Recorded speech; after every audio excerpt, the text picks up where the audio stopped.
On se retrouve dans le livre du prophète Ésaïe au chapitre 20, qu'on va lire ce soir. L'année où Tartan, envoyé par Sargon, roi d'Assyrie, vint assiéger Asdod et s'en empara. En ce temps-là, l'Éternel adressa la parole à Ésaïe, fils d'Amoz, et lui dit : Va, détache le sac de terrain et ôte tes souliers de tes pieds. Il fit ainsi, marcha nu et déchaussé. Et l'Éternel dit : de même que mon serviteur Ésaïe marche nu et déchaussé, ce qui sera dans 3 ans un signe et un présage pour l'Égypte et pour l'Éthiopie. De même, le roi d'Assyrie amènera l'Égypte et l'Éthiopie captifs et exilés, les jeunes hommes et les vieillards, nus et déchaussés, et le dos découvert, à la honte de l'Égypte. Alors on sera dans l'effroi et dans la confusion, à cause de l'Éthiopie, à qui l'on avait mis sa confiance, et de l'Égypte, dont on se glorifiait. Et les habitants de cette côte diront en ce jour : voilà ce qu'est devenu l'objet de notre attente, sur lequel nous avions compté pour être secourus, pour être délivrés du roi d'Assyrie. Comment échapperons-nous ?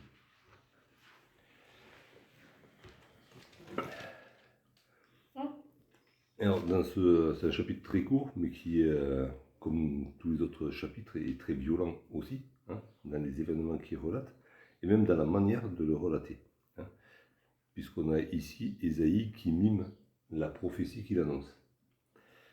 Et c'est quelque chose qu'on retrouve dans d'autres prophètes, autant dans le livre des rois qu'avec Ézéchiel ou d'autres, où le prophète mime la prophétie qu'il est en train d'apporter de la part de l'Éternel.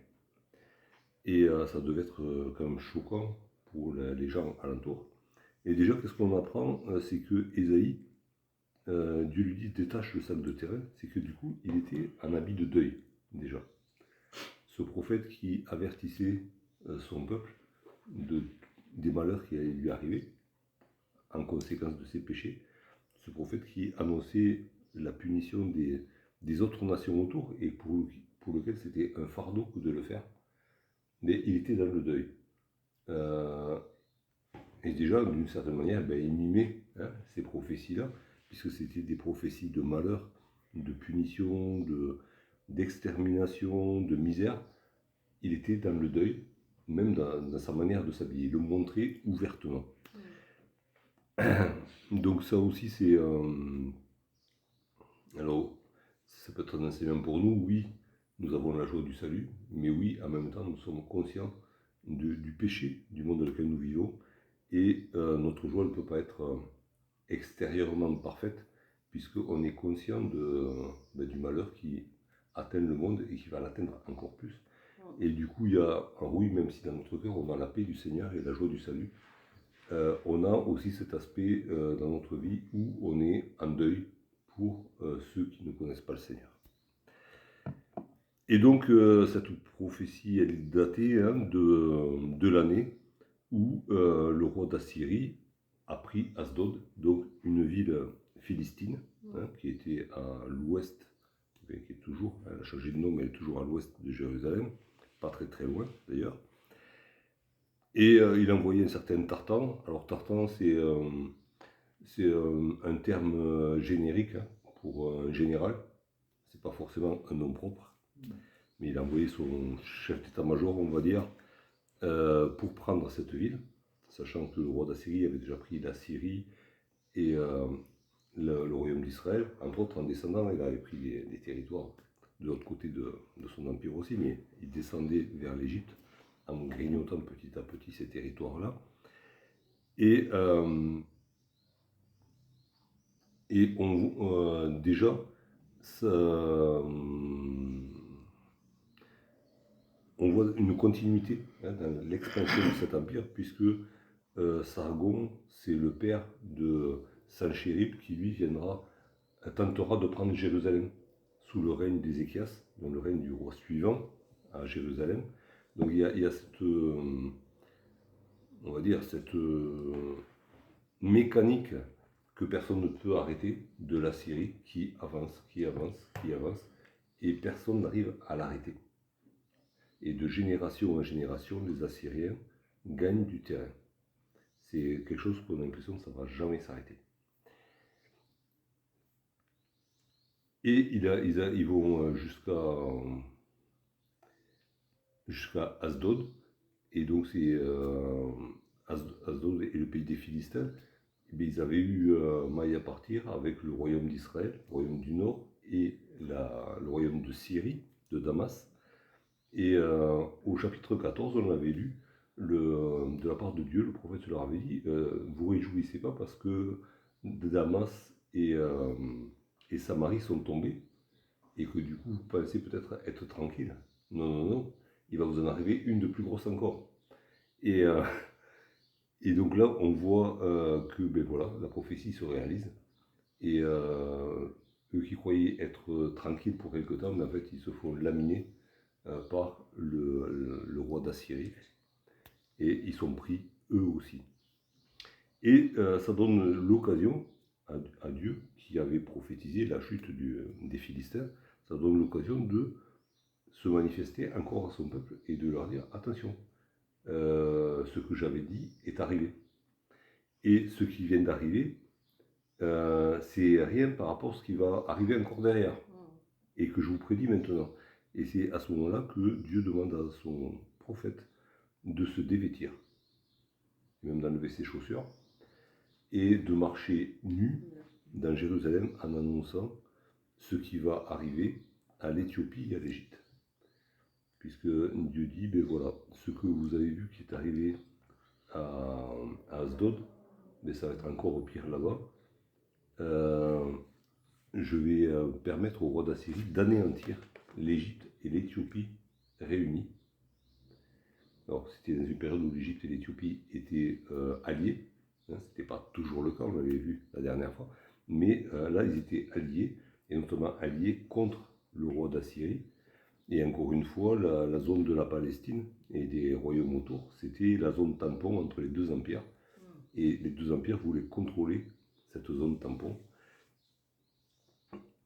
Et du coup, ben, soit ces petits royaumes faisaient alliance avec le roi d'Assyrie, soit ils faisaient alliance avec l'Égypte.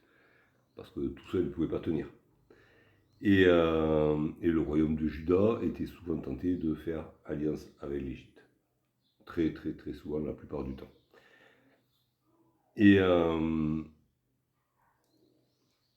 Dieu prophétise que ben voilà, l'Égypte et la Syrie et l'Éthiopie vont être laminés par la Syrie, et que le roi d'Assyrie va déporter une partie de la population de l'Égypte et de l'Éthiopie.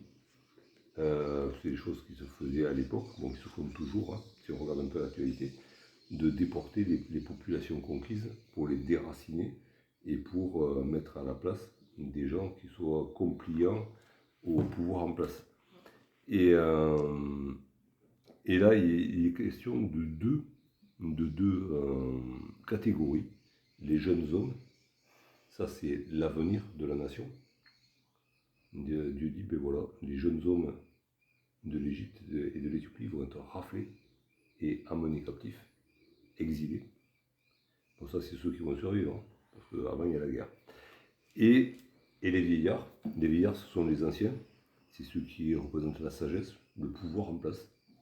Mais ce pouvoir de l'Égypte, ce pouvoir millénaire, ben, il va être déporté. Tout ce qui était responsable, qui avait de l'influence sur le peuple, ils vont être déportés. Alors d'un côté, il y aura ce qui représente le pouvoir et ce qui représente l'avenir. Ben, en fait, il ne reste plus rien, quoi. Si un pays perd le pouvoir et n'a plus d'avenir, il ne reste plus grand-chose. Hein, il reste des ruines. Et il dit, voilà, et ce que est en train de mimer Ésaïe devant vous, ben, c'est eux qui vont le vivre, pour de vrai. Et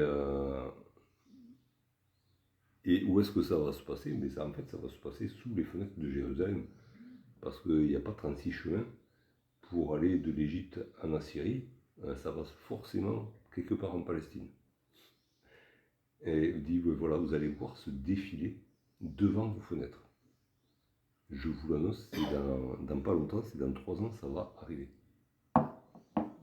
Et là, vous allez vous poser des vraies questions.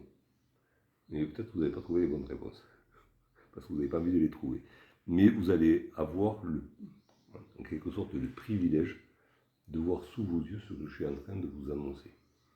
Et ça sera peut-être l'ultime avertissement pour vous.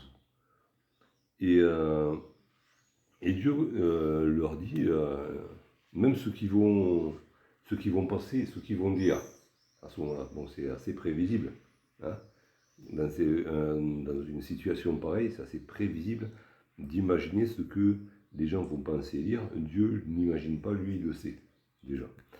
Et déjà, il leur montre les sentiments qu'ils auront quand ils verront l'Égypte et l'Éthiopie traîner dans leur honte.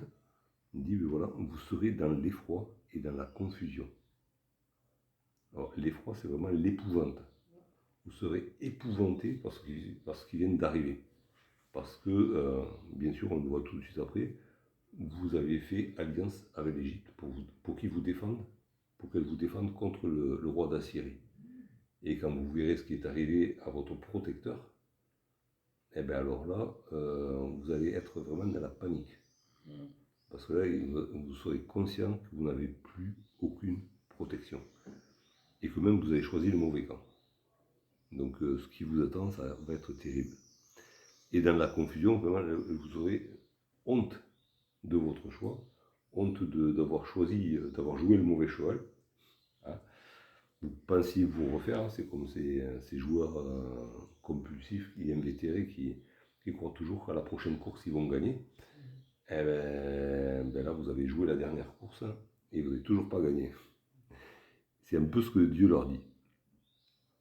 Et donc il dit, voilà, vous avez mis votre confiance, votre espérance, hein, c'est un peu le même mot, c'est exactement le même mot d'ailleurs, qui est au verset 6, quand il dit ce qui est devenu l'objet de notre attente. Hein. C'est vraiment, l'attente, c'est l'espérance. Donc vous avez espéré que l'Éthiopie et l'Égypte réunies pourraient vous sauver. En fait, vous avez eu foi en l'Égypte et en l'Éthiopie. Et votre foi, ben, elle s'avère placée dans le mauvais objet. Et c'est pas anodin parce que Dieu voulait que Jérusalem lui fasse confiance à lui.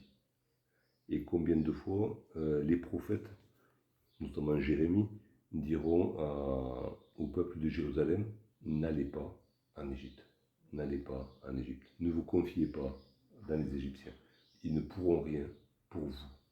Soumettez-vous à ceux qui vont vous envahir parce que l'Égypte ne pourra rien faire pour vous.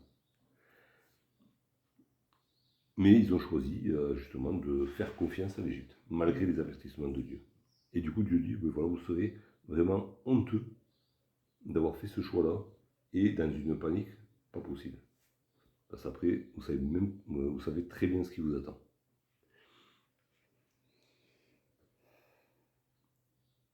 Et au verset 6, là, donc du coup, voilà, c'est le même mot qui revient. L'attente, c'est la confiance. Et il y a cette expression, c'est sur eux que nous avions compté pour être secourus, pour être délivrés du roi d'Assyrie. Et le verbe qui est traduit par nous avons compté, en fait, c'est un verbe dynamique, c'est pas juste un truc dans la pensée, c'est vraiment nous sommes enfuis vers eux, devant l'avance du royaume d'Assyrie qui envahit petit à petit tous les royaumes alentours. En fait, nous nous sommes enfuis, nous sommes précipités dans les bras de l'Égypte. Nous avons couru de réfugiés. Voilà, c'est ça, c'est le côté, c'est sauf qui peut, on s'en va vers l'Égypte parce que c'est eux qui vont nous garder du roi d'Assyrie. Il y a fait intéressant, c'est que ce verbe, c'est la forme verbale du nom du pays où Caïn s'était enfui après avoir tué Abel. C'est une question de fuite, ouais. Oui. De fuite, de chercher un refuge dans la fuite. Et en fait, on parle aujourd'hui de fuite en avant aussi. Hein. Donc au lieu de, comme dit la parabole du fils prodigue, de rentrer en eux-mêmes et de réfléchir, en fait, ils ont couru encore plus loin. Au lieu de s'arrêter et de dire, bon là, il faudrait faire demi-tour et retourner vers l'Éternel, mais ils ont couru encore plus loin, loin de l'Éternel. Et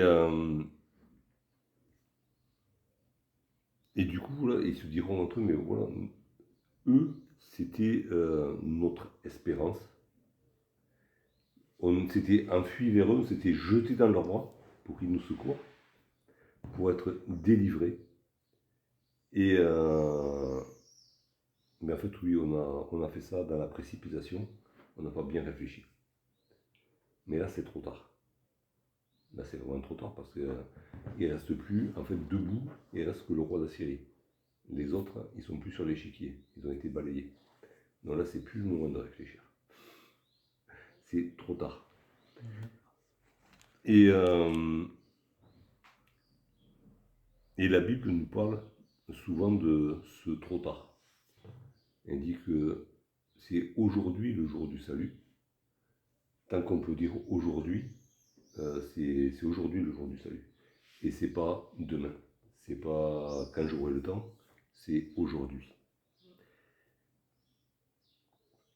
Et ce chapitre se termine avec cette question, comment échapperons-nous? On est dans l'impasse totale et on ne pourra pas échapper. Alors Dieu va faire grâce.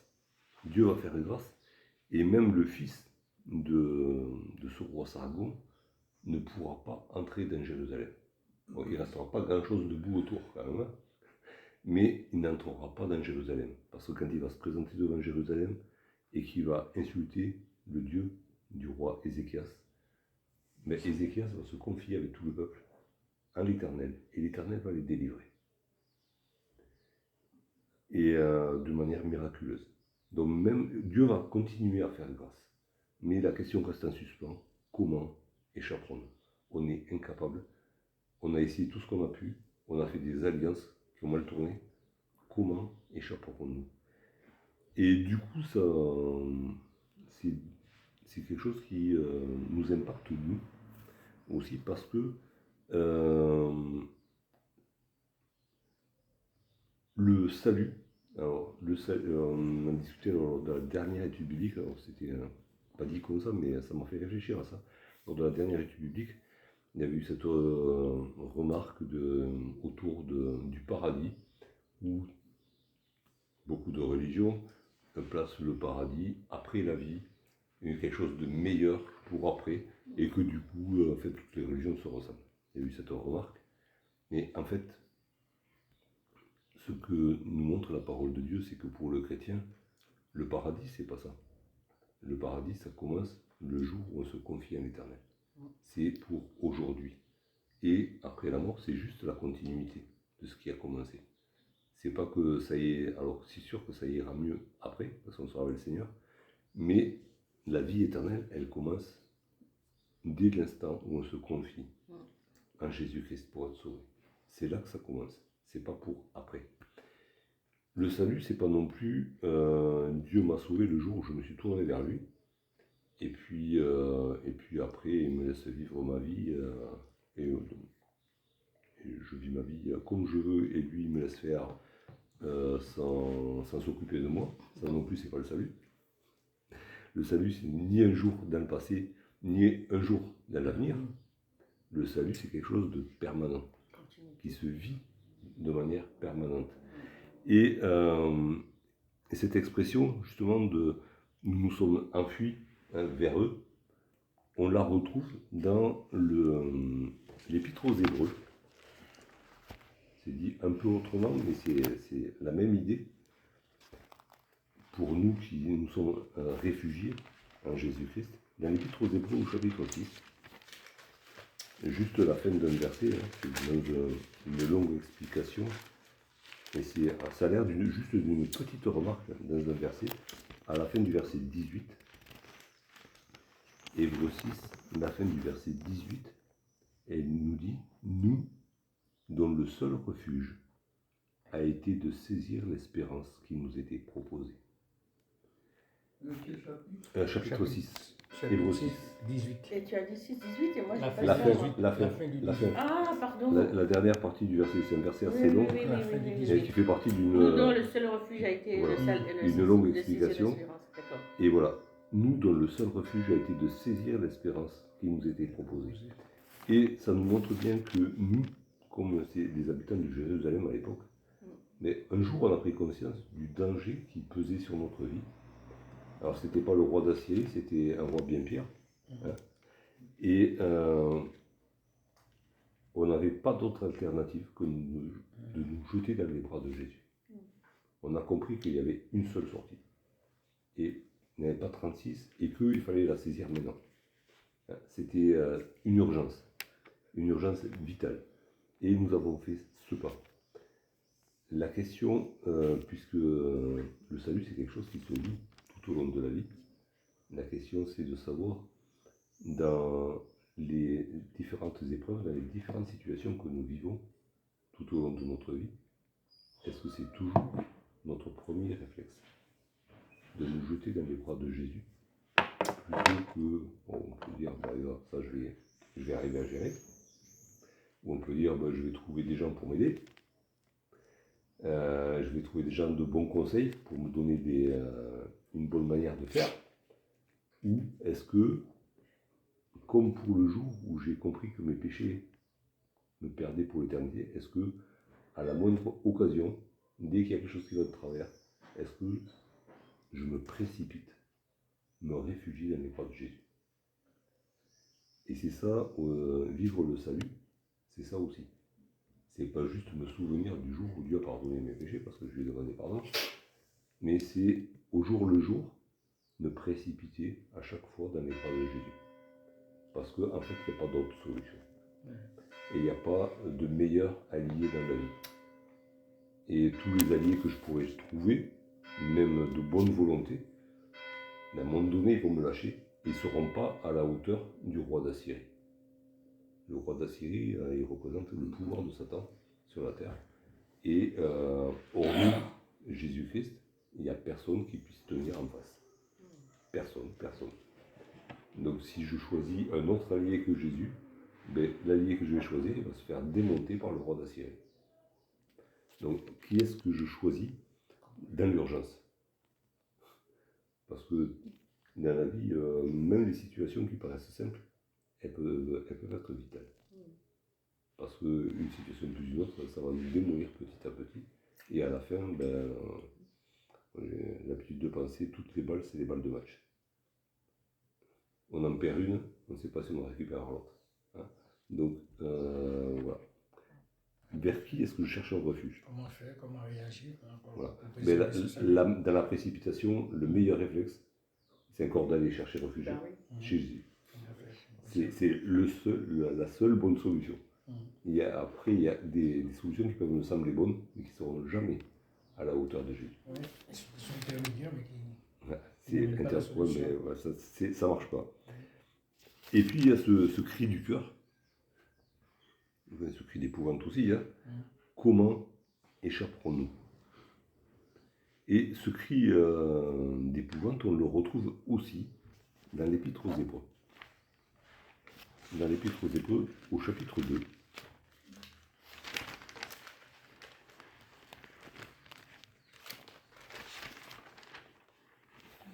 On va lire les 4 premiers versets, parce qu'encore c'est une longue démonstration hein, qui fait suite au chapitre 1er. Bon, on ne va pas lire le chapitre 1er, le chapitre 3, sinon on ne va pas s'en sortir.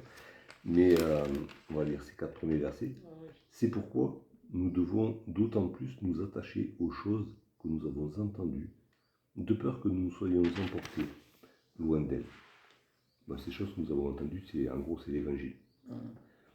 Car si la parole annoncée par des anges ont eu son effet, et si toute transgression et toute désobéissance ont reçu une juste rétribution, et là ça fait référence aux punitions qu'a reçues le peuple d'Israël par rapport à ces désobéissances, comment échapperons-nous en négligeant un si grand salut?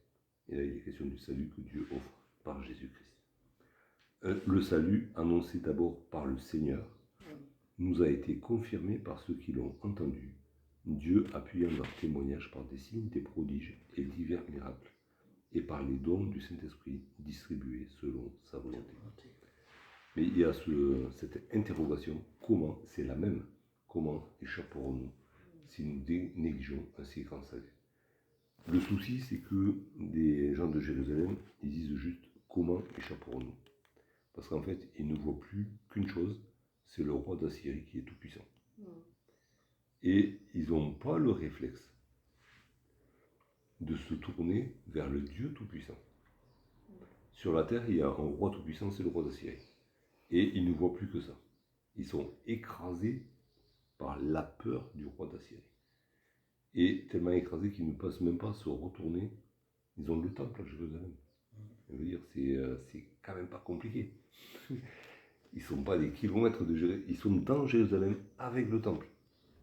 Et la seule chose qu'ils voient, c'est à l'extérieur le roi d'Assyrie qui va arriver et ils savent qu'ils ne sont pas de taille. Et, mais là, dans l'Épître aux Hébreux, il y a quand même cette notion, il y a un grand salut qui est disponible. Et il est disponible tous les jours pour chacun de nous. Et, mais par contre, si on néglige ce grand salut, et le négliger, ça passe entre autres, parce que ce qui est dit au verset 1er, c'est d'oublier, de négliger la parole de Dieu. Si on néglige la parole de Dieu, on va oublier le grand salut qu'il nous a donné par Jésus-Christ. Et du coup, quand on va se retrouver dans des situations compliquées, eh bien on va dire qu'on est perdu. Alors qu'en fait, non, on est sauvé par Jésus-Christ. Mais les situations, les épreuves, les complications, les soucis vont nous faire croire qu'on est perdu. Et en fait, on va vivre dans la défaite.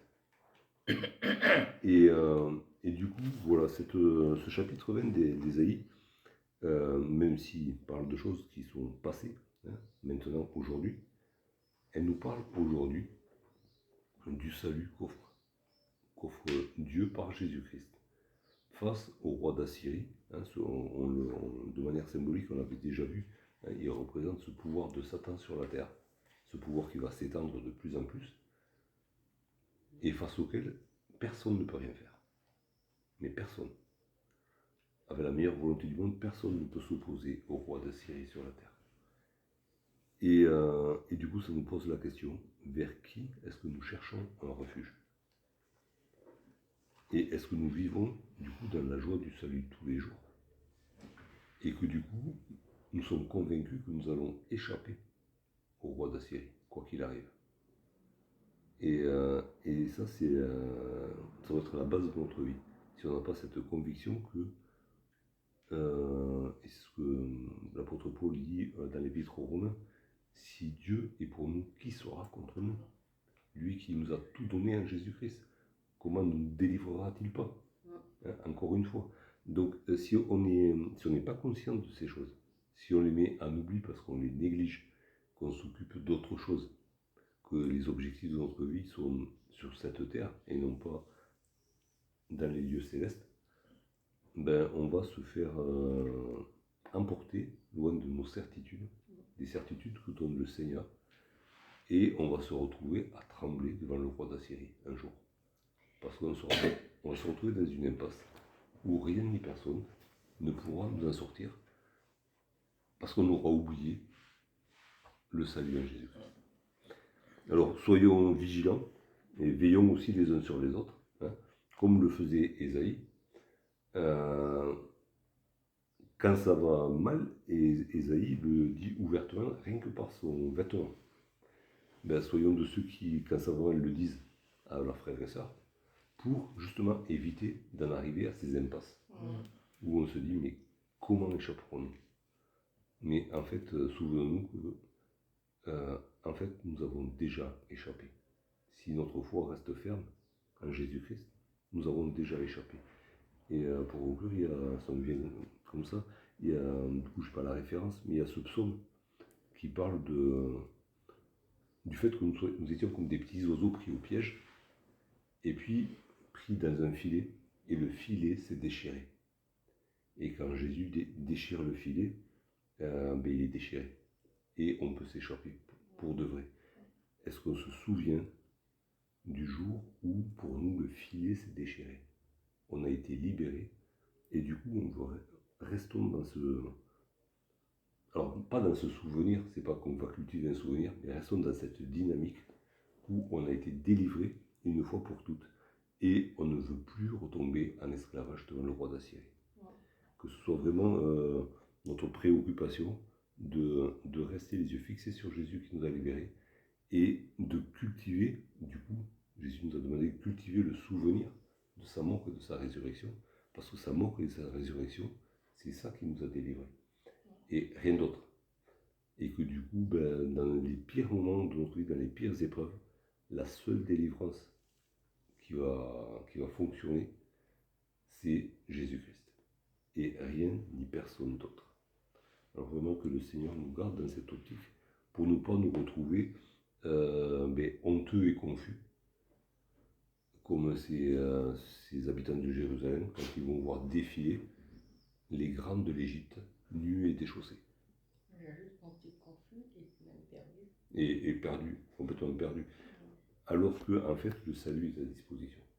Et ça, c'est complètement fou. On a moyen de s'en sortir et de rester toujours à flot. Et on trouve moyen de lâcher la bouée. C'était pour moi ce verset qui dit nous dont la seule espérance était de saisir ce salut. Mais en fait, pour moi, c'est quelqu'un qui est en train de se noyer et on lui jette une bouée et il l'attrape. Il ne se pose pas de questions sur comment est faite la bouée. Non, il est en train de se noyer, il chope la bouée et il s'accroche. Ouais. Et puis quand on s'accroche dans ces conditions, on ne lâche jamais. Ouais, il faut. Je crois que le gars ou le remorque sur terre, il est toujours accroché à la bouée. Avant qu'il lâche la bouée, il faudra qu'il comprenne qu'il est sur terre. Mais c'est vraiment ça. Non, alors, est-ce que nous, on reste accrochés à notre bouée? C'est ça. C'est notre seule manière d'être sauvés. Alors, vraiment, veillons à cela et veillons les uns sur les autres pour que personne ne lâche la bouée en cours d'eau.